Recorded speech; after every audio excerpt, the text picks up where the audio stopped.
Hello, everybody. Welcome to match two of this first game between BR1 and BWCC. This is the Hell Let Loose International Summer Invitational. Sorry, they're going to use last year's name.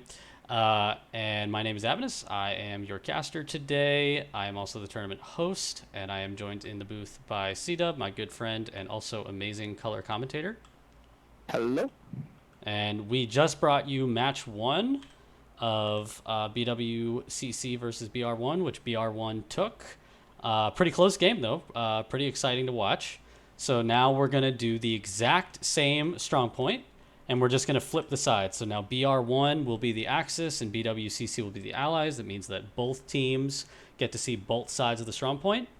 And I am pretty excited to see if BWCC, who looked like they had strong moments in the last match, just couldn't quite put it together. Can they put it together in this one? Yeah, I think BWCC really wasn't that far off in game one.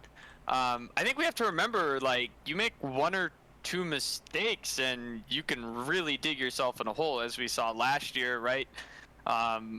In a couple matches where one squad leader screws up his OP, and next thing you know, it's a snowball effect, and the other team can come back. So, really, I don't think. I think BWCC definitely has a chance to win game two here. They just need to be a little bit quicker on getting those OPs down. But like we saw, they found a gap, exploited it, and managed to take Flak Pits from BR1. But we do have to remember too, BWCC did cap Flak Pits first in game one. Yeah, and it was, we went almost 10 minutes without a team capturing the zone. I mean, BR1, I forget which team got really close. It was BWCC got really close, and then BR1 stopped it. Yeah, I think that was the direction. So we should. Yeah, it was a pretty back and forth game. So Yeah. BWCC almost capped it after fighting for like 5 minutes. Like, it was literally one tick away, and then BR1 started to push the cap back to about a quarter in BWCC's favor, and then BWCC managed to cap it, like fully come and cap it after about 10 minutes. And then BR1 managed to push BWCC back because they had great map control, and BR1 had capped it. Then a couple of minutes later, BWCC finds a gap, manages to take out an OP or two, and next thing you know, BWCC has the cap. And then 2 minutes later, BR1's able to push back and recap and then hold for the rest of the match. So it was back and forth. I know at the end maybe it looked pretty, solidly in favor of BR1, but let's not forget, like, match one was very back and forth with the cap changing 3 or 4 times. Yeah, it was really exciting to watch. Like, I enjoyed it a lot. Fun to cast. We had a couple of interesting moments, a couple of players right next to each other that didn't see each other. I mean, really, that match kind of had it all. So we are just a few seconds away from start. I think we're going to see BWCC have a bit of a stronger game here. And I think they're going to try and get that more established map control. And I'm seeing pings all over the place. I think that's what they're going for. So this will be interesting. I'm curious how these teams kind of change up what they did in match one, and see, how they learn from match one, and if they change up what they did at all. Which we already see BWCC sending a squad to the north right away, so they definitely recognized they need to control the north there, and they're sending 2 squads to that hill in the south. So much better opening by BWCC, I think, than compared to their game one. Or sorry, excuse me, I had the side flip. That's BR1. Yes. Oh man, I'm a boomer. That's If you can't get back in, let me know. But you actually have BR1 is sending the squad in the north and 2 squads in the south. and BWCC is doing the exact same thing on the other side. They are copying each other here on the setup. So it is mirrored. It is a mirrored approach here. This should be really exciting to watch. It's now just the fun part where both teams run at each other. Yeah, and like what happens here? You have this super critical southern hill. I mean, both teams seem to understand how critical this hill was. BR1 sending pretty much their entire team up this hill, minus the one squad. We're going to have these guys run into each other in a minute. you know, BR1 does have a time advantage of getting to the top of that hill, but what they don't have is great lines of sight below some of these cliff faces from the top of that hill down. There's a lot of cover that gets in the way. So it's pretty balanced in that sense. And we're about to have a nice little meeting of two squads here on the north side, and BR1 with a really nice line. BR1 in orange here on the stream. BWCC in blue. Anyone that's played Hell Let Loose around this area knows how tough it is to fight north of Flak Pits here, with how much micro cover there is, foliage. It's super hard to see, and it seems both these squads are trading kills. Yeah, slight advantage BR1 so far. We got MGs firing at each other now. And BR1 MG gets it. So, be interesting to see how this fight develops on the north side. OPs look to be up on both sides. BR1 has pretty good control of the southern hill already. But, again, this is BR1's approach. BR1 does not want to actually go for the circle. They're more interested in getting the outside area around the circle and then converging on it. So it seems like they're willing to concede the strong point at start because they think that it's going to be a stronger position to go outside and then in than to do the opposite. So it's pretty interesting to watch. Exactly. And but here's the thing, though: the advantage of BWCC sending a couple guys to the cap circle is it does force BR1 to respond, since if BWCC does cap the sector, that knocks out OPs and kind of gives an opening for BWCC to push forward and gain map control. So it does look like BR1 is starting to respond here, which should thin out their numbers on that south hill a bit. BWCC doing a nice job of holding their ground. They don't have that much of the hill, but they are holding the ground on the hill that they do have, and that's important. They can't really afford to get pushed off of that hill entirely. If they do, they're going to lose that southern flank. So props to BWCC for kind of just holding ground, sticking around. And we do have a medic from BWCC, Hydro, that has gotten all the way around this squad from BR1 on the north side, and he's looking for the outpost, I think. Yeah, if he can get the outpost, knock out the squad lead, that actually creates a huge opening for BWCC in the north to push in and retake control. But it does look like BWCC is going to cap first again because they sent people to the cap circle. Yeah. And BR1, you know, electing to go with the wider strategy, the wider approach, which did work for them. This is actually really big brain here by BWCC medic. So BR1 loses their outposts, right? Because BWCC capped. When BR1 squad leader places the outpost, it creates like the smoke and whatnot. And he's so watching. The medic's actually going to be able to see where the OP's at and push in and destroy it. Yeah, and it almost looks like he sees the squad leader and is electing to have fire discipline to not shoot. And now he's starting to run the other direction. So we'll see. I mean, maybe he didn't see him, but he's certainly, like, he's kind of acting as a spotter for his team, which is brilliant. I mean, that is definitely an underappreciated thing to do in this game mode, is to have some fire discipline and just spot things for your guys and keep moving instead of you yourself taking those shots. Yeah, it looks like BWCC is actually doing a nice job. Okay, so BWCC controls the cap circle, and instead of sitting in there, they're actually utilizing it by having guys push south to try and get angles on BR1 that's on the hill. So we're kind of seeing a little bit of flank and then flanking the flank and like back and forth in the south here.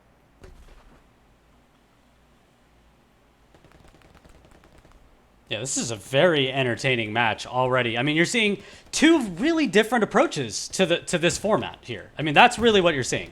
You're seeing BWCC is like, all right, spearhead, grab the strong point, be a little bit loose everywhere else, but get solid control of the strong point. BR1 is like, the tactical objective isn't really the strong point on this map, it is the hill.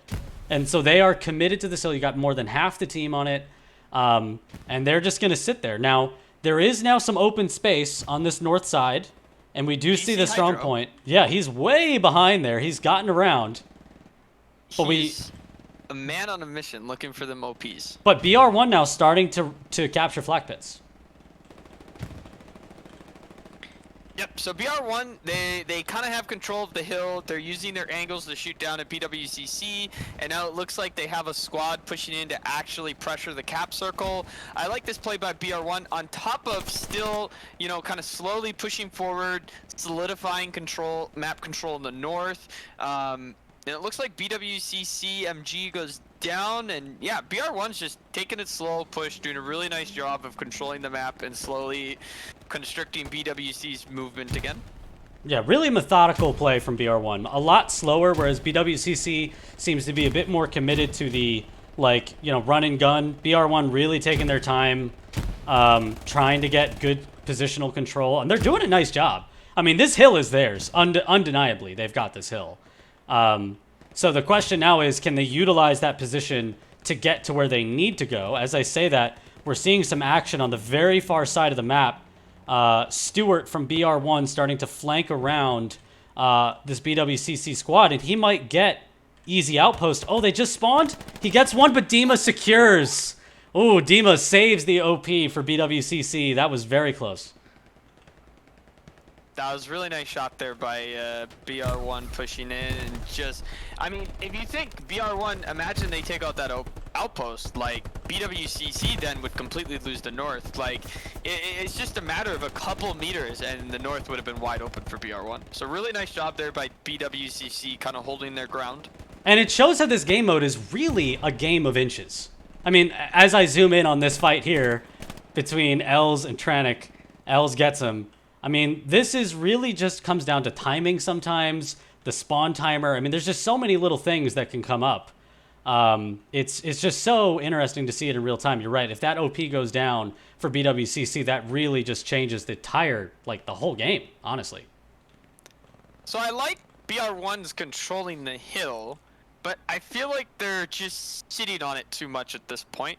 I'd like to see a BR1 send a squad farther north and try to put pressure a little bit more on that cap circle, or at least get some more angles. It feels like they're a bit playing too much static when they're the ones that need to take the sector. And BWCC is doing a nice job of not allowing BR1 to get into that cap circle. Doing a really nice job. I really like this, this strategy from BWCC, if you look at it, zoomed out, is kind of just like a defense in depth. Like, there's not really like an established front line for BWCC. It's more of just like they got a few guys looking this area, a few guys looking that area, but it's in the right positions. And most importantly, they have 3 or 4 guys sitting on that strong point. Now, you are starting to see a BR1 squad move to the northeast of Flak Pits, and it looks like they might be trying to converge on the strong point. But yeah, I mean, just a couple guys from BWCC right now doing all they need to do to hold the strong point. And ultimately, that's what wins the game. So eventually, BR1 is going to have to do something from this hilltop if they want to win. Yeah, and it seems in the north, BWCC is now kind of committing a squad. They're not pushing, they're just kind of playing static, which is fine, but I feel like they're a bit too far to the west, which allows BR1 to kind of push in a little bit and get more pressure on the cap circle. But as I say that, it does look like, who's this guy? Bonglore is pushing in the north, going around for a deep flank on BR1. And and he gets seen. Stewart takes him out. So good eyes from Stewart there, keeping eyes out. So BR1's kind of pushed BWCC off this hill pretty solidly, and they're starting to use that to continue to put pressure on the cap circle. Really nice job by BWCC though. They're still holding to this cap circle tight. And if BR1 starts to push too hard with too many people on that cap circle, it opens up BWCC to kind of push a flank on that hill, get multiple angles on BR1 pushing into the cap circle. Absolutely. And we're seeing some pretty good utilization of rockets from both teams. BWCC rocket just absolutely decapitated a BR1 player on the hill. And they try again. They missed the squad leader, but not by much. So both teams really utilizing rocket launchers as ways of dislodging their opponents. We're seeing rockets kind of flying all over the place. That one's going to leave the map. BR1 has to do something eventually. BWCC, I think maybe is picking up that BR1 is just kind of happy sitting on this hill. And I have to applaud BWCC. Like, they're just kind of holding the line. And that's probably the right play here on this hill. I mean, they've got height advantage, BR1 does. It's not really easy to move up that hill. So, like, what's the incentive for BWCC to come down, go up this hill if BR1's got to come down? So, both teams kind of just like having a bit of a standoff here over this road and, just to the south side of the strong point. Curious to see how it shakes out because we do have a squad leader from BR1 that is starting to get around, Stewart, but there's a medic from BWCC that just came out of Garrison, it looks like, and he's coming up behind him. So a lot of movement going on the map, but still wide open, still anyone's game. BWCC doing a nice job of holding their established zone. As we say that, the sector is flashing a little bit back and forth. So, BR1 is slowly making progress here. And we are starting to see some forward elements of BR1 getting into the strong point itself, or at least close. There's 4 guys from BWCC there. And I should say BWCC is Barbed Wire Collectors Club and BR1. Stewart shot a guy in the north there, which should have alerted BWCC that he's back there. But BR1 is making a play in the north to push in. Stewart gets the BWCC outpost. That is big. Now, that's really big. They need to make sure. I mean, they don't know where he's at, but they need to get the squad lead down from BWCC. If they can do that, they absolutely take the north. Yep, and he just went down. And he just went down. The north is BWR is gonna have, or excuse me, BR is gonna have the north then. Right. Squad lead goes down. Yep. So it's going to be interesting to see, and we are starting to see capture progress from BR1 on the strong point. I was trying to say earlier before we were looking at the action. BWCC is Barbed Wire Collectors Club, and BR1 is Big Red 1, in case we're looking for clarity. And we are starting to see a little bit of capture progress, now getting reversed. BWCC getting back into that circle. It looks like BWCC is kind of comfortable with where the game stands. Like, they are just like, yeah, like, we've got the zone. We're going to have to force them to come in eventually. But I will say, if BR1 makes a concentrated push onto the strong point right now, I mean, they're going to way outnumber BWCC. Like, it's a bit of a fragile position BWCC is holding.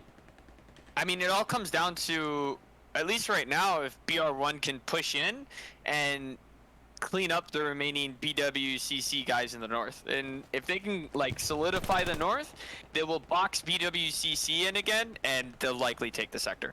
But these BWCC guys in the north, they're playing super, super slow, and they're not getting dislodged. They're holding their ground, and it looks like their squad leader's coming back, and he can get an OP down. Yeah. North is still up for grabs.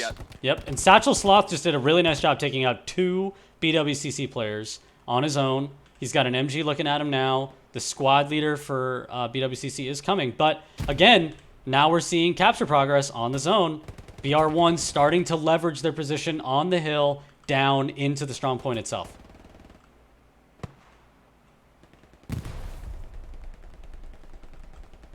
And we're seeing now Daniel is getting right up on the circle. And Big Al, squad lead for BWCC, goes down. There could be an opening here for BR1 if they push. I think BR1 has pretty strong map controls here. They have the South Hill. They're starting to, solidify their control in the cap sector. The North is kind of all over the place. Weird right now. It's a bit all over, right? Like we mentioned, I think the squad leader for BWCC in the north here, whoever. You think he's thinking long game? Here. Yeah, I think he realizes. I think maybe BWCC kind of realizes, hey, we're probably gonna lose the sector here, so he's just playing patient, get his OP down. Once they lose the sector, but it's close. Does he have it down already?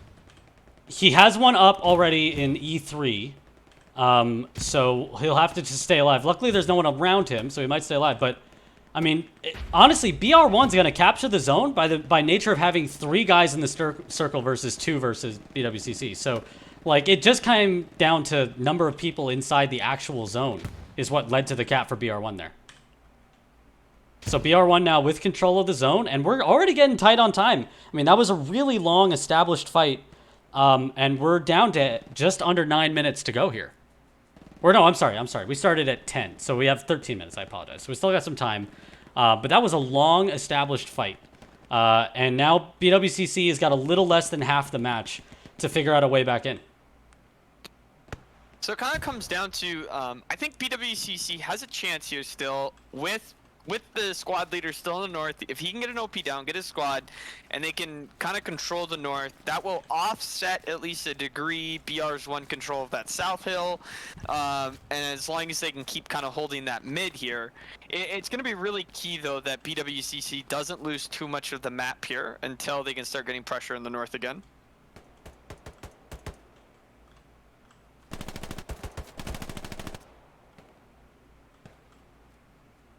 We're going to about to see a bit of a fight here. BR1 now clearing out the backside of the trench, and they're really close. They can see, can't they see the outpost? It's right there. The Sando gets OP of BWCC next to Flak Pits. Able squad now has to redeploy back at the garrison. So BR1 starting to clean up in and around the strong point.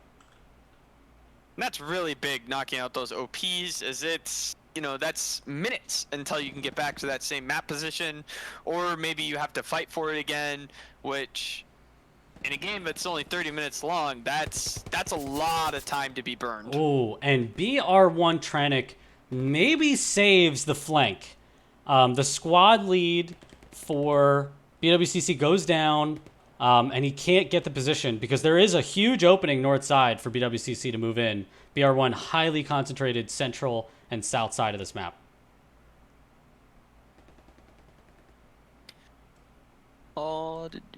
Yeah, it's BR1 just, again, they're playing for map control, and they're doing a really good job of playing patient. The north again has just been kind of just a cluster back and forth with how many different ways you can maneuver through, with how much micro cover foliage and how hard it is to see people.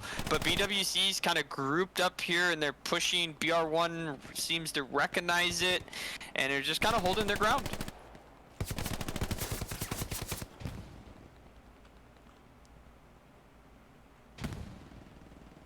We do have a medic from BWCC. I think it's our same friend from earlier. Yep, Hydro, who has gotten in behind on BR1 on the strong point.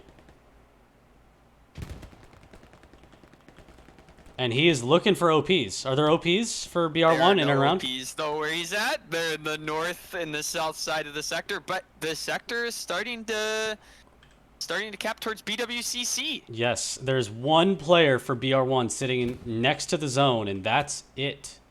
Hydro doing a great job of sneaking in, utilizing cover, and really using some fire discipline to get positioning. That's so important. Hydro doing a great job of that in this match. And so, oh, go ahead. No, I'm just gonna say the AR that was sitting inside of the strong point is now dead. Hydro is alone. Hydro is the only person from either team inside of the circle, and because of that, he is capping it. So this is actually, something to mention maybe in this format that we haven't talked about. Since the numbers are even in the sector, since you can only play in a sector that gives you capping power of 1, any number in the cap circle actually offsets it, right? So BR1 has to get a person or two in the cap sector to stop the capping. And we got the 10-minute warning that just went off. So this very well could flip to BWCC if they can get enough people in the cap circle. The only concern I have is even if BWCC caps this, they have to get map control of either the north or south. Otherwise, just like the match before, they're going to end up losing the cap before the time runs out. Yeah, I mean, this is so interesting, this game. You know, one guy, literally, Hydro, as the medic of BWCC, is the only reason why there is capture progress in Flak Pits. I mean, he alone. Now, as I say that, players from BWCC are getting you know, here. But, like, Hydro, man, really kind of single-handedly changing the fortune of his team here. Just getting to the zone, creating the capture progress. All of a sudden, BR1 isn't looking towards the outsides of the map. BR1 is now forced to look inwards to the strong point. And which is allowing BWCC to start to push back up that hill, although BR1 is turning the cap progress in their favor again. Hydro's still alive here. He goes down finally. BR1 coming down the hill towards the strong point. It looks like they're probably going to start reversing this. But it might have been enough time, as you said. I think it was enough time for BWCC to get out of the kind of bad positioning they were in, kind of reestablish themselves, and move. And they're in a much better position. They're controlling that road more on the south side of Flak Pits, which is like almost boxing BR1 in a little bit on the hill that they can't get to the cap circle, while BWCC squad pushes in towards the cap circle. So this is kind of forcing BR1 out of their superior positioning and allowing BWCC some breathing room to maybe push in and get a cap here before the end. And as I say that, they're starting to cap. The cap progress is going towards BWCC again. They are, and you have to wonder, at what point are both teams going to decide that this north side isn't worth it? Like, both teams haven't really gotten much done on this north side. It's been a lot of back and forth, kind of jockeying for position. But, like, you know, the strong point's been contested now for about 3 minutes, and I'm, you know, I'm surprised by the discipline of BR1 to keep that squad north side, maybe realizing that they know they have opponents out here. They don't want to cede the north side. So, I mean, good discipline from both teams there. But BWCC utilizing the trench run, okay? They've got the trench run from the center of E4 that runs right into Flak Pits. And they are pretty much getting in there, you know, unbothered. I mean, they're just kind of running straight in towards the circle. There's a player from BR1, Tranic, the support player. He's right there. But BWCC kind of just walking right into the strong point right now. BR1 doesn't really have much of an answer for it. I think if I'm BWCC right now, I take that squad from the north and I have them go just north of the cap circle and push east from there, which will continue to put pressure on BR1. And again, as we've said, all that matters is you control the cap circle at the end. So with about 6.5 minutes left, if you're BWCC, you kind of need everyone as close as you can to the cap circle to push in and get enough cap weight to take it at the end. This is shaping up to be quite the match. I mean, it's all over the place. I can't say that either team is really in a good position. Like, both teams are kind of precarious. BR1 still holding the hill, but a lot of players currently down on that hill. I mean, this is really close. And BWCC is now starting to lose some of the positioning they had, but again, you know, as taking the hill in the south though, they are starting to get some progress on that hill. But to your point earlier, I mean, BWCC, I think when they go back and watch the video of this game, win or lose, I think in both matches, they had openings that they just didn't fully exploit. Like, they had the opportunity to really run in, and I guess, you know, caution prevented them from taking full advantage. And our friend, C-Dub, our friend, he's doing it again. Hydro all the way in the back line again, coming around on BR1. How does he keep getting back there? No one is watching. He keeps going. I think he's using the very edge of the map to sneak in. And I feel like his squad leader should be looking at that, being like, "Hey, man, I'm sneaking in all the way around here. I mean, you know, you should come with me." I mean, they just imagine a squad leader get an OP back there. Imagine Hydro is a squad leader and he gets a spawn on the back. I mean, that could be GG right there. Actually, yes. Yeah, like they spread out, knock out an OP or two. You have, especially with 5 minutes left. Right, BWCC kind of needs to concentrate, get a squad to push the hill, get 2 squads to push around that cap circle, and again, all they need to do is get enough cap weight for 2 minutes that they can cap it towards the end of the game. 5 minute as long as they hold it at the end, they win. What a close game this is. This is, you know, when we pick matches to cast, we hope they're going to be good. I felt like this was going to be a good one, and man, we were right. This is awesome. So BWCC is doing a nice job of starting to push back on that hill, but BR1's kind of reasserted control over the roads south of Flak Pits there. Nice from them, and we just see another rocket fly across the sector. I actually kind of like what BWCC is doing here. Their whole team now, realizing that time is getting low, they are starting to just converge on the point. They've basically just forfeited the north side of this map. They're just like, yep, BR1, you can walk all over this. We don't really care. Realizing that they've got to converge on the point. And now BWCC really starting to get in on the circle. And this hold from BR1 is pretty precarious. I mean, they're really only in one part of the map, and that is the hill. They've got some players on the north side spread out, not really in a position to help at the moment. Those guys, I will remind you though, those guys in the north, if they come swinging down, all they need to do is find an OP, and the attack from BWCC is done. 100%, 100%. But there's still some players from BR1 kind of holding a deep defensive line on their own side. And they're, those 3 players are essentially, thinking that there's people coming, but there's not. So there's a massive player advantage right now. BWCC has about a 4-player advantage in the actual, part of the map that's being contested. And you are starting to see capture progress again from BWCC. So one thing I need to note is so for the OPs for BR1, one OP is in the middle of F3, and then there's 2 OPs at the bottom of F4. So there's nothing close to the cap circle, which means if BWCC can get in there, kind of get some good positioning, knock out a couple of BR1, BR1 has to push from a decent ways away into the cap circle to actually dislodge BWCC. So that's something to look out for. Yeah, and I think BR1 now maybe realizing that this wide flank that they were holding is not going to be super important, and they're just bringing everybody in towards the circle. And that's all, BR1 now as the team that controls the zone, all they need to do is just stack bodies inside the circle. That's the key in the final few minutes of the game. Just stack bodies inside that circle, do not allow capture progress, kind of Alamo it to the end is a really legitimate strategy, and we're going to see if BR1's going to go for it. Yeah, it looks like BR1's committing one whole squad into the cap circle itself at Flak. It was that squad from the north. It does look like BR1's also keeping 2 squads on the hill, one more in the southern part of the sector, but then the other squad is kind of pushing on that road just south of Flak, and it's a really nice defensive lineup here from BR1. And we did just get the 2-minute warning. I mean, this is all or nothing now for BWCC. They just got to go. And I see multiple squad leaders for BWCC currently down.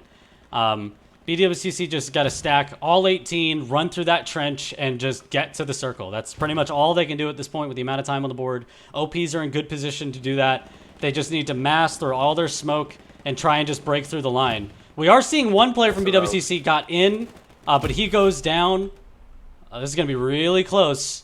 If BWCC can make a legitimate challenge here at the end to at least force overtime. Thing to note is that hill is coming into play right now for BR1. They're able to just fire rockets, grenades, set up an MG, and just shoot down into that smoke where BWCC is trying to push from. With 1 minute to go, BWCC looks like they're massing everyone into the trenches, and they're just going to go for it. Who's throwing that smoke? Everyone. I see both teams throwing smokes, it looks like, which is not what BR1 wants, but... Well, I mean, if you think about it, the smoke is telling you where...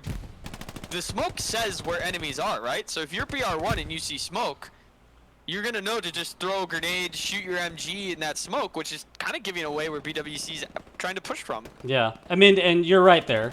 But at the same time, I think BWCC has got to utilize smoke if they have any chance of getting in. So I think it's just it's a counterweight. 20 seconds to go. We're seeing no capture progress at this time. It looks like BWCC is staging for one final push through the trench. We're going to watch closely here to see if there's any capture progress. 10 seconds to go. I think BR1 is going to hold on. I think their patient game is going to pay off for them. Let's see. Yeah, that's well played by BR1 there. As time expires, BWCC's stacking bodies. Oh, and a grenade right at the end just gets everyone in that trench. Oh my goodness. That was really well played by BR1. And we got to give credit to BWCC. They were finding holes, taking advantage, but at the end of the day, BR1 just super good macro play. Yeah, the macro from BR1 was there, but I felt the micro play from BWCC was actually superior in large portions of this match. Getting in behind, creating some of the spaces. BR1 definitely in the pregame was like, look, that hill on the south side, that's our home base. Forget about the garrisons. Get like spawn points go on the hill, and we work our way down the hill. And that patience seemed to have worked. But both of these matches really close. Could have gone either way. Really enjoyable to watch. And now BR1 takes the series 2-0. Although I will say both matches were a lot closer than the score of this game is going to suggest. And BR1 is going to advance into the round of 16 tomorrow, and they will play 20th Panzer Grenadiers, the first seed of the tournament. While Barbed Wire Collectors Club, BWCC, will drop to the losers bracket, and they await to find out their opponent tomorrow. They will play next Saturday. So thank you for joining us for week 1, day 1 of the 2021 HLL Summer Invitational. My name is Abinus. I was joined today by C-Dub. And we will be back tomorrow with more action in this 18v18 Cup tournament. Thanks, everybody. Thank you.